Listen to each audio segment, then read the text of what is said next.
Did you know the average business loses $100,000 each year due to missed calls? Don't settle for average. Capture calls and win more business with MAP Communications. Based in the United States and available 24/7 in English and Spanish, MAP can capture leads, dispatch urgent messages, schedule appointments, and so much more. Get a free trial with no credit card required at mapcommunications.com or call 888-252-6555. All right. Hey, restorers. Welcome to a fresh episode of the Restoration Today podcast. I am joined by my great friend, Katie Harris. She's the founder and partner of Spot On Solutions and I know this normally. Found first? That's not what it is. Get found first. Get found first. I'm like, I'm missing a word. Yep. Get found first is our other agency. Yes. Get found first. So Katie and I got to catch up a couple weeks ago at the Violent Executive Summit, and we were talking a lot about what's going on with Google and AI. And Katie was part of a really good roundtable where restorers were talking about how they're using AI in their business, and you and Eric Sprague had a lot great to add there. So I want to talk about that in a little bit. But first, for people who are unfamiliar with you and what you do, introduce yourself a little bit. Okay, you bet. Hey, it's great to be on and visit with you. My name is Katie Harris, and I'm founding partner of Spot On Solutions and Get Found First, both agencies. We are located in a little teeny tiny town in Blackfoot, Idaho. So not the place that you would think like a top tier digital agency would be, but we've been here for 15 years and it's home. So it's been a lot of fun to build these up. My background is in traditional media. So I started as a reporter. So Michelle, you and I have always had that in common. I think the first time I met you, you were like brand new to the industry. And I was like, okay, I got you. Come on, let's start introducing people. And so it's been really fun to watch things as they grow. And then as you, purchased CNR Magazine and took that over, Spot On Solutions was just really happy to be the marketing agency that got to build that website and work with you on that rollout plan. So a lot of really fun things. Like I said, my background's in traditional media, but I fell so in love with digital media about 15 years ago. And I could see all the value of, businesses being out digitally and being able to get found all the time. And so partnered with Michael Johnson, and we've been doing this now for 15 years. Totally fell in love with the home service space in that process. And, just worked with hundreds of companies that are restorers, cleaners, plumbers, so much so that Eric Sprague, founder of SuperTech, you and I wrote a book all about that roadmap to growing those businesses. So it's just been a real passion to help businesses at all levels really grow and get to the next level. Yeah, absolutely. And I love the partnership too. I feel like every time you and I get together or hop on a call, there's so many ideas floating around between your team and the CNR team. And we've gotten to do a lot of fun things over the years. So, and more to come. We always still innovating. We have more fun things in the works with CNR. So really excited about it. Yeah, we are too. So talk about the impact that you are seeing AI in general have on marketing, I would say in general. Man, impacting every piece of it, but it has been for a really long time. And so AI, the newness of AI is that it's available to everyone. I think AI itself is not new, right? It's a buzzword. Yeah. I mean, I remember being at a Google Marketing Live in California like 7 years ago, and Google was talking to us about how they were putting AI into things. And Google was talking to us about how far in advance it could predict when we were going to buy a new stove or a new washer. It was crazy, right? Yes. So AI is not new. What's new is how accessible it is to me and you and my mom and dad and everybody, right? We all just have access to it. And so it impacts every single part of our lives and every single part of our businesses, but it does have a huge impact on marketing. And so everything from what things look like now to how we show up in search and how people get their information, it just impacts every single piece of it. What are some of the common questions you get from maybe especially your restoration clients, but maybe service companies in general when it comes to, okay, I feel like things have changed so much. what questions are they asking you when they come to you concerned maybe about their digital presence now? Yeah. First of all, one of the questions I get when they're just trying to figure out what they should use, what platform they should be on, it's like, should I use ChatGPT? Should I use Claude? Should I use Gemini? There's just so much confusion over the best place to be. And that answer changes all the time. It does. Like, you'd asked me 6 months ago, I would have told you, hey, I'm using ChatGPT for most of my stuff. But if you ask me today, I'm using Claude. Mm-hmm. And if you ask me in a few months, I'm probably going to tell you I'm using Gemini, right? Like, Yep. just growing so fast. And so I think one of the biggest frustrations about digital marketing as a whole forever is just it changes so fast. Yes. Well, now we're going to layer AI on top of that. And now not only does marketing change fast, but AI is making it exponentially faster.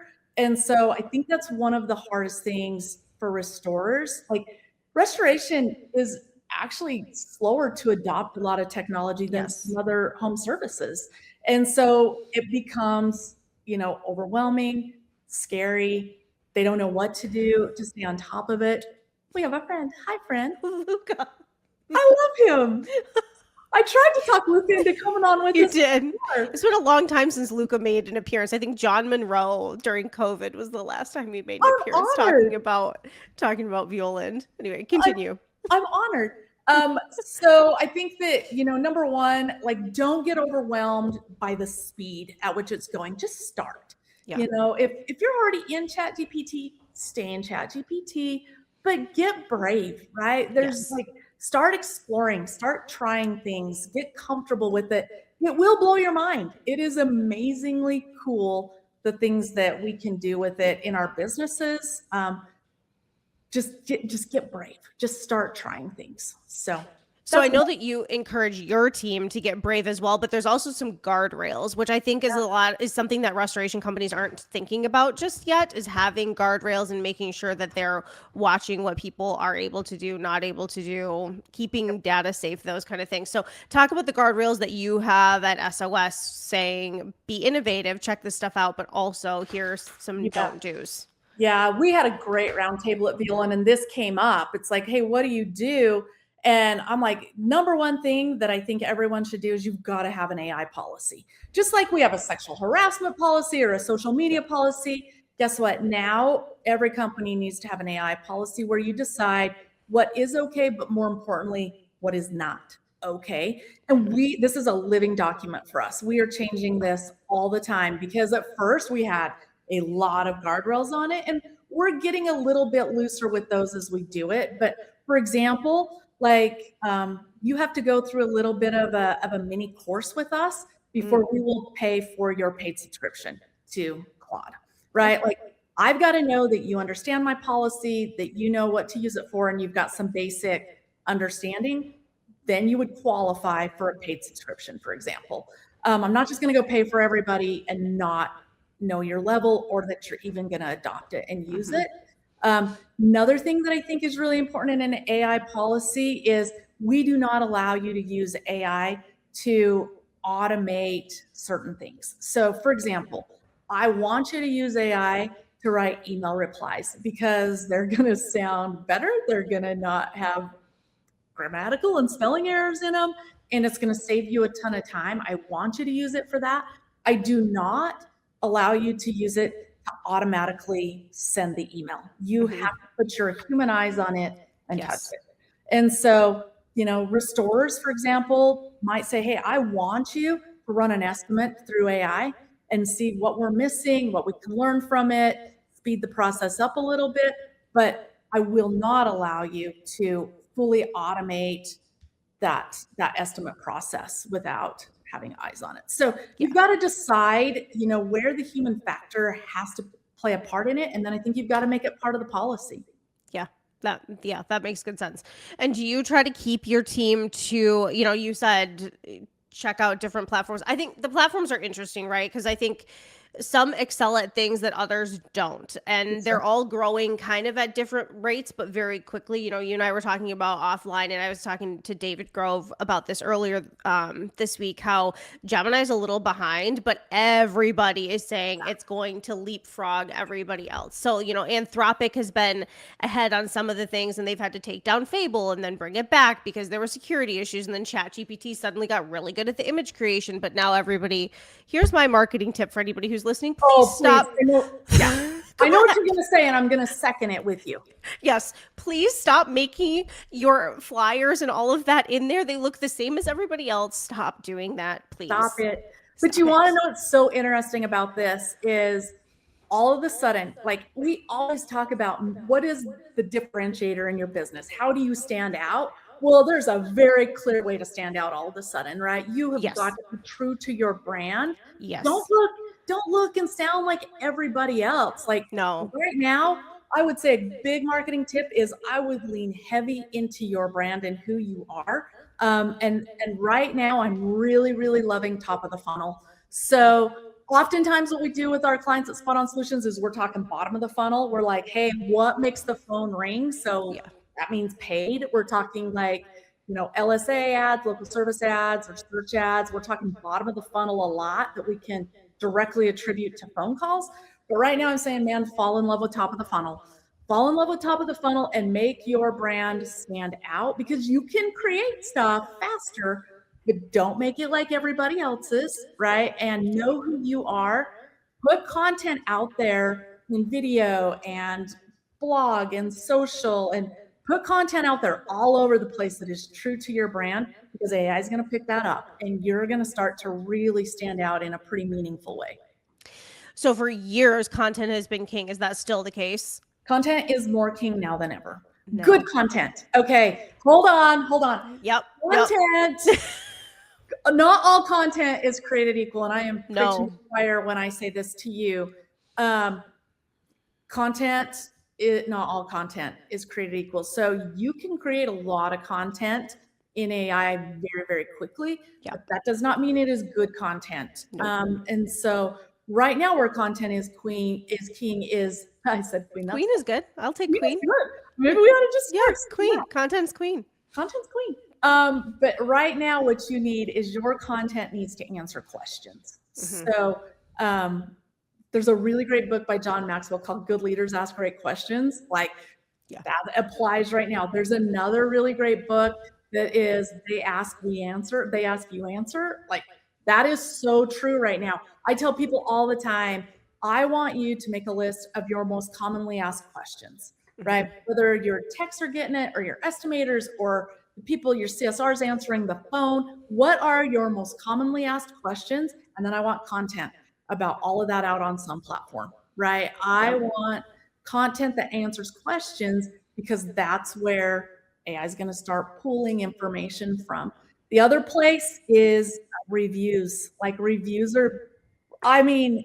talk reviews all the time because they impact your LSAs. They impact how customers make decisions. But reviews right now are reinforcing who AI is recommending. And actually, Yelp reviews are playing a meaningful part. I always say, don't worry about Yelp unless you're in California, where Yelp is a really big deal. No, Yelp is directly connected into results right now. And so I'm changing my tune a little bit there, and I'm saying, hey, it's not just Google reviews, although Google reviews are most important, but Yelp reviews are playing a role in a way that we haven't seen in a long time. How has strategy changed for you when it comes to your customers? You talked about usually restorers want bottom of funnel, they want the leads, but now they need it, right? Yes. Water leads are expensive, right? Yes. I don't mean to cut off your question, but let me just say that right now. Water leads are stupid expensive. And matter of fact, water damage keywords are second most expensive keywords you can buy. And so they're expensive. You need those leads to convert into jobs for sure. So finish your question, but that's true. Well, yes. So that's where I was going. So how has the strategy shifted, or has it, when it comes to AI? You know, I've heard people say, "Oh, Google ads are dead. We need to pivot. We need to do this. We need to do that." Is that true, or is it just different? It's just different. Yeah. They're not dead. As a matter of fact, I wouldn't think so. like they're doing, it's funny because people are either doing really, really, really well, or they're really, really struggling, right? Yeah. And there's this huge gap. It's super interesting. But I will say that no click makes a difference. Yeah. So what no click means is that now you Google something, well, you're going to have the paid results, but you're also going to have the AI insights that are going to give you Yep. pretty darn good information. And then you're getting into your map pack, and then you're going to get into your organic. So you've got a lot of information like immediately available to you, and no click matters. Like we can get a lot of information from those AI insights, but still, we're still seeing the clicks happen. We're still seeing people go to get more information. It's going to look a lot different.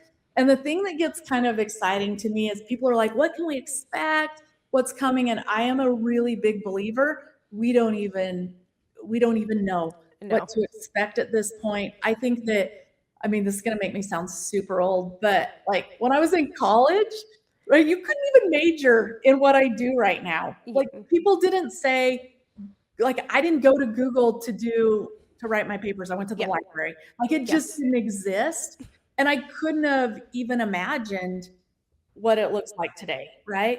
And I think that we're in a place where that's where we're going right now. Like, I don't know. I think something is going to come that doesn't even exist right now that's going to totally shift things. So that means we just have to be prepared.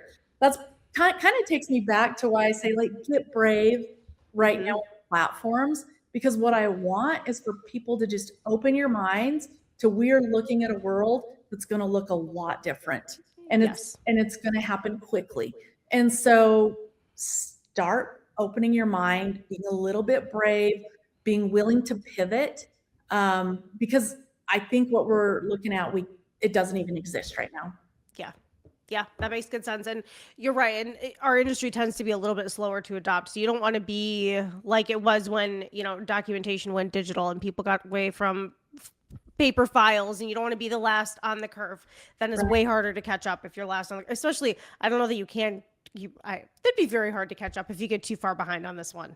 It just moves too fast. Yeah, it really does. So talking about it moving too fast, how do you stay up on the trends and what's going on? Excuse me. I find it very overwhelming. Thankfully it's your job and you're a Google partner, so you probably like have the inside scoop, but. Yeah. It's a good question. I mean, I think just like anybody does, you know, right now, I have time set aside every single day. It's like built into my calendar to just go learn and explore and try things. So I know life is busy, and it's like, where do you find extra time in your day? But I think it's that important right now that if we're not intentionally making the effort to do some of that, we will feel too far behind. And so, you know, whether you're just going to say, I'm going to take 10 minutes, or you can say, I'm going to take an hour, you've got to have time. Like literally, I calendared into my day. I'm like, I just have to get in and learn and try and explore. I also, you know, part of it with my team is I got people on my team that are really freaking smart, right? And so they do have a little bit bigger boundaries, and I want them out there and learning and trying and exploring, and then I want them coming back and teaching so that we're kind of like collectively learning. I have met restoration companies. We have a group, Eric and I have a 7 figures group that meets every 90 days.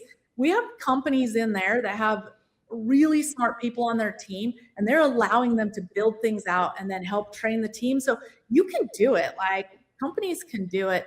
Our team right now, like I told you, we're in Blackfoot, Idaho, teaching people how to do top tier digital marketing. And so, you know, we were like 7 years ago, and we just decided we can't go hire the talent here. So we have to train it.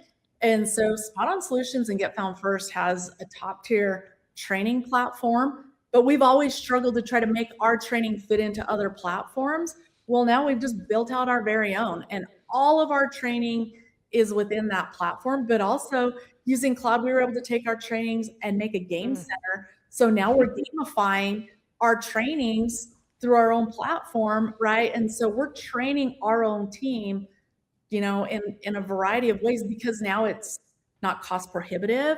It doesn't take years to set it up. Like, we're able to do things so much faster that way. And so find time to just devote to it, and then let your team be a part of it and train each other. We've started in team meetings, like saying, hey, taking 10 minutes and just being like, hey, what have you learned from AI this week? Or how are you using AI this week? And every single week, people have different ideas and different things they're doing. So we're kind of trying to compound that learning at the team level. And then Google's a huge resource for us. Like, Google trains us, and I mean, we just got an email that came out a couple weeks ago about a huge change that's coming in Google.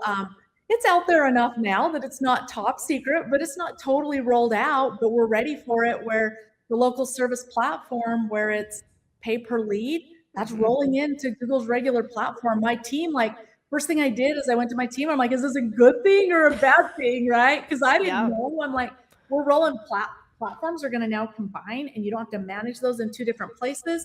What does that look like? Is that good? Is that bad? And my team was jumping for joy, celebrating, like, now we can target locations the way we want to. And so that stuff is coming, and I'm excited for our team to jump into it with clients, but also, like, just be willing to roll with things faster. Yes.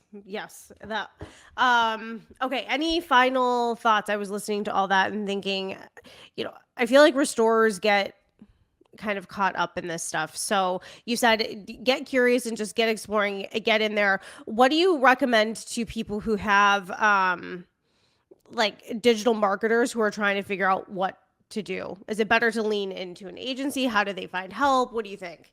Yeah. I think that's a mixed answer for everybody. Sure. And that's always true when it comes to marketing. Some people manage marketing internally, and they do really great at it.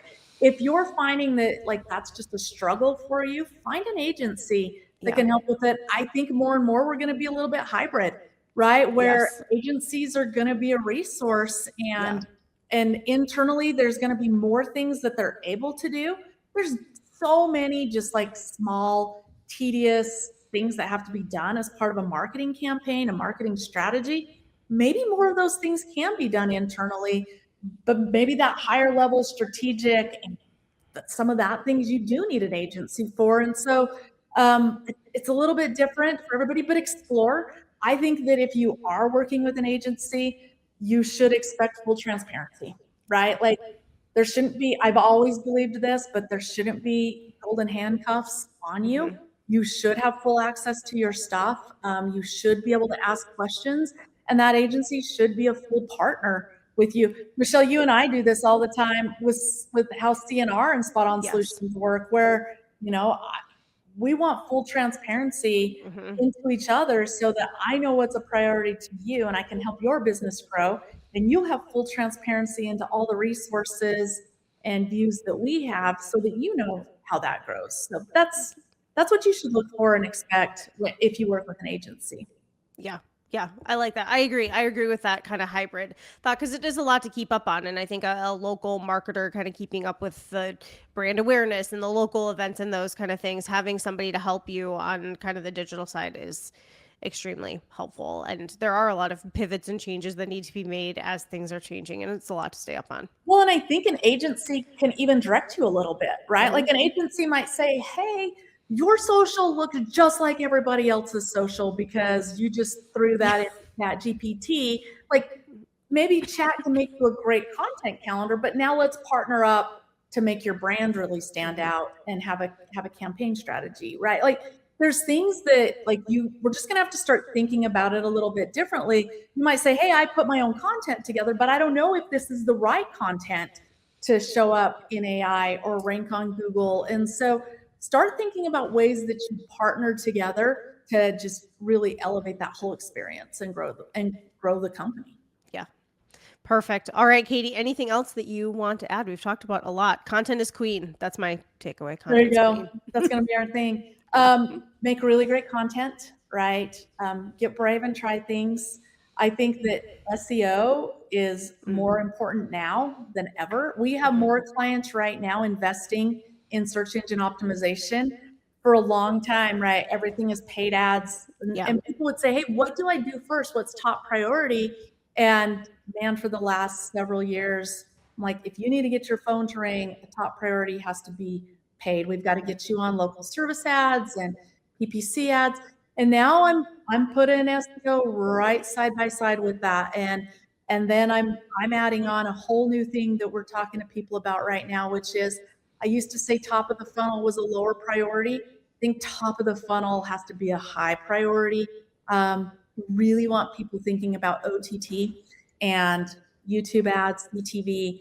I want your brand showing up in Hulu and Netflix and on Spotify, all the places that your customers are, because one of the beautiful things about AI is we can find them. Like we know where, if you really know who your ideal customer is, like we have the tools now to go target them directly. And that's super fun as a marketer to do.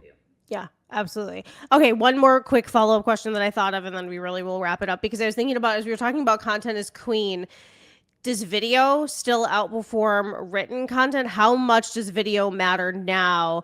And are there a lot of your clients that are doing video, or is there still a lot that are a little like, I don't even know where to begin? Yeah, good question. Really good question.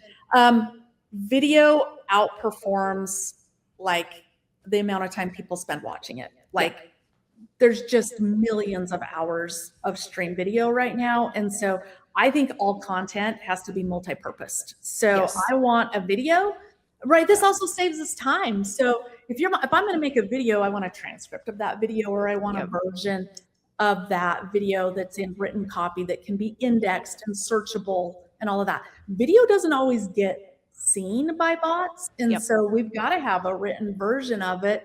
But then I also want to take, that video, I want it on YouTube, I want it on social, I want a version of it in your Google Business Profile updates. So we can multi-purpose content so that it is showing up all across the board. But video has to be a part of your marketing strategy, because it's where we go to learn everything. That's where we go to watch everything. We are so tied to video that like you're crazy right now if you don't have video. The place people get tripped up is thinking it has to be perfect and thinking it has to be professionally done. That is not true, right? Like I don't love video that's 100% AI generated. People are not going to trust that. They're not going to trust the brand. It feels really bait and switchy and dishonest, but you can make your video and edit it much faster with AI tools. So be genuine. Like this is not new information, right? This is basic marketing information. It's like, be genuine, answer people's questions, be real. All those things are true. AI just makes it faster and easier to do it. So man, get video out there wherever you can get video out there. Yes. I totally agree with that. And there's so many ways to then make reels out of your longer videos or whatever. So lots of tools out there. All right, Katie, thank you so much for being on the podcast. You can find more about Katie at spotonsolutions.com, and they have ads all over the CNR, on the CNR website and other places. So pretty easy to find probably. All right, Katie, thank you so much for joining me. I really appreciate you. Michelle. Hey, go take care of your kids and tell them that I'm so happy he made an appearance in ours today. Love him. I will tell him that. Thank you for saying hello to him while he was on. Of course. Hey, thanks so much. Appreciate it. For more Restoration Today and the latest news, visit our website, cnrmagazine.com, and find the latest episodes of the Restoration Today podcast on your favorite podcasting platform.